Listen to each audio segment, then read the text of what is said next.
City Shiv Katha.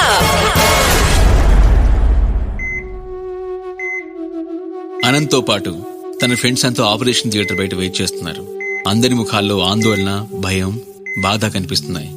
లోపల సారథి sir operation జరుగుతోంది. అనంత్ కళ్ళు మూసుకొని ఓసారి గతంలోకి వెళ్ళిపోయాడు. BTech first year.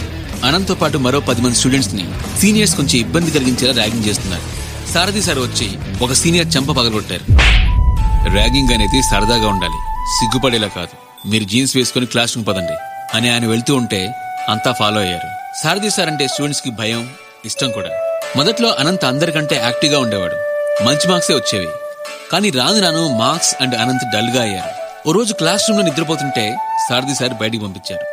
ఆ తర్వాత అనంత్ 1 వీక్ వరకు కాలేజ్ రాలేదు. ఓ నైట్ హోటల్లో డిన్నర్ చేసి వెళ్తూ ఉంటే ప్లేట్స్ క్లీన్ చేస్తున్న అనంత్ కనిపించాడు సారథి సార్కి. ఆ తర్వాత చాలా సార్లు లంచ్ టైంలో క్యాంటీన్లో వాటర్ మాత్రమే తాగుతూ కనిపించాడు. మళ్ళీ ఓ 10 days కాలేజ్లో కనిపించలేదు. సారథి సార్ స్కూటర్ పంచర్ వేస్తుంటే అక్కడ మెకానిక్ షాప్ లో కనిపించాడు.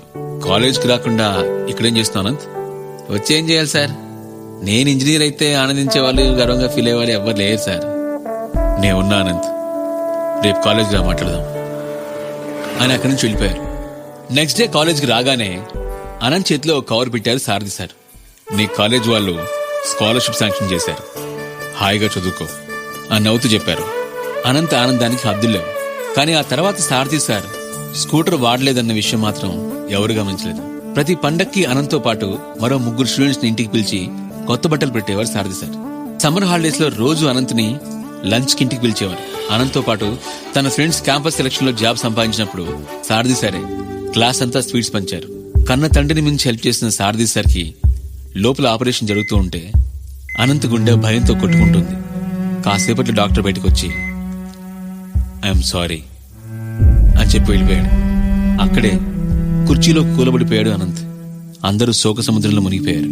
ఇంతలో నర్సు వచ్చి ఓ కవర్ ఇచ్చింది. నేను పోయాక నా అవయవాలు దానం చేయండి, నా ఇంటిని అమ్మేసి పూర్ స్టూడెంట్స్ కి స్కాలర్షిప్ గా ఇవ్వండి అని రాసింది. తమ జీవితాన్ని స్టూడెంట్స్ జీవితాల్లో వెలుగులు నింపడానికి అంకితం చేసిన ప్రతి టీచర్ కి ఈ స్టోరీ అంకితం.